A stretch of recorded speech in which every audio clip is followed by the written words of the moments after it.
Hi guys, so one of my followers has asked me, is it possible to do the CC light sweep effect that's used in After Effects within DaVinci Fusion? The answer of course is yes, and not only is it easy, there's actually four ways of doing it. You can use a mask, a gradient, and if you're using a logo you can create the light sweep around the edge and actually within the logo itself. Now, to keep these videos short, I have created 3 different videos with each option. I'll leave a link to all the options in the description below.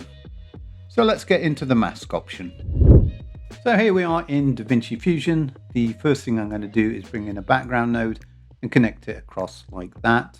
Next thing I'm going to do is bring in another background node, and this is going to be the color of our text. I'm going to take that out from there, connect it in like that, and it'll create a merge for us. Clicking on this background, let's come over to the right hand side and change the color to something you like. In this case it's this, and then I'm going to bring in the text node, which is this one over here.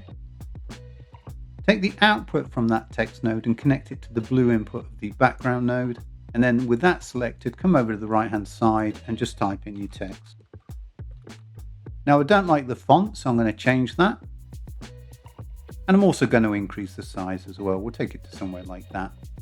Right, you're probably wondering, why didn't I use the text color here? Why did I use a background instead? And the reason for that is on a background node, if I need to change the color, it's quick, and also I can put in a gradient if I need to. So that's why I use the background node. Right, let's add our sweep. It's easy to do. We're just going to bring in another background node. Let's F2 it and we'll call it sweep. Clicking on it, come over to the right hand side and change it to white. We're then going to take the output from there and connect it in like so, and our screen goes white. So let us fix that. So how you fix that is click on this background node here, come up to the toolbar, and we're looking for a B-spline, which is that one there, and create a strip, something like this, et voila. Now I have auto curve selected as default in DaVinci Fusion, so that's why it's round. If I wanted it to be square, what I would do is select all like this, come up to the toolbar just here, and click linear like that, and now I have that. Now let's animate that. So I'm going to move that up. Clicking on the sweep, I'm going to add a transform node, which is this one here. We're going to go all the way to frame 0, and we're going to pull using the center X and Y. Now let's animate that. So I'm going to move that up. Clicking on the sweep, I'm going to add a transform node, which is this one here. We're going to go all the way to frame 0, and we're going to pull using the center X and Y on the right hand side. We're going to pull our sweep off screen like that, make sure it's totally off screen, and then hit a keyframe just here. We're going to move forward to say frame 120, and then what we'll do is again on the right hand side, make sure your sweep goes all the way across the text and off the screen like that. Now we're going to get it to repeat that, and how we do that is make sure your transform is selected.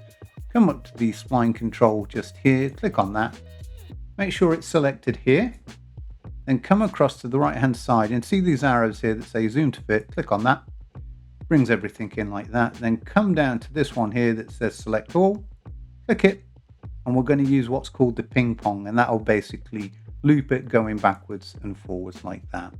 So if I go through now, you can see it goes backwards and forwards. But it's not looking very lightish, and the reason for that is we need to go to this merge just here, and we're going to change the apply mode from normal to colored dodge. And now when I go through the timeline, it's doing this. But the only problem with it is if we zoom in, it's a bit harsh and not very light-like, and it's a very easy fix. What we need to do is go to this spline tool just here, and see here where it says soft edge, just crank that right up, and look at that. And if I play that back, we get that, which is amazing. Now, what's really cool about this approach is at any time, if we want to, I can click on the background again, go in and change the color like so. And it updates and it looks super, super cool. Now, to take this to the next level, what we're going to do is we're going to click on this merge. Then what we're going to do is hit Shift Spacebar, and we're looking for something called rays. And it's this one here, light rays. We're going to add that.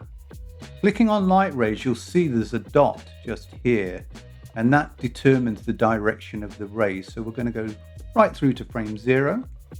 Make sure the light rays are selected. Come over to the right hand side and click a keyframe on the position just here. Then what we need to do is we need to go, say, to frame 100, click a keyframe again, and then we're going to go halfway. So we'll go to, say, frame 50. You can actually type it in just here, so let's do that. Frame 50 like that. Then what you can do is you can drag that down on its Y like that. And now when I scrub that back, it creates this effect, which is really cool. But we do need to loop that, and the best way to do that is with the light ray selected, come over to the spline control tools just here. Again, make sure it's selected just here. Hit zoom to fit. And this time what we need to do is hit select all. And instead of using the set ping pong, we're actually just going to use the set loop like that. And let's see how that looks. How cool is that? Hope you enjoyed this video. In the next video, I'll show you how to create the CC sweep effect using nothing more than a gradient. Remember, you can download many of my projects for free from my website. You will need to hit the subscribe button and go to the link in the description. And sadly, you'll need to put in your email address. But don't worry, I hate spam, so I won't be spamming you. Again, hope you enjoyed this, and I will see you in the next one.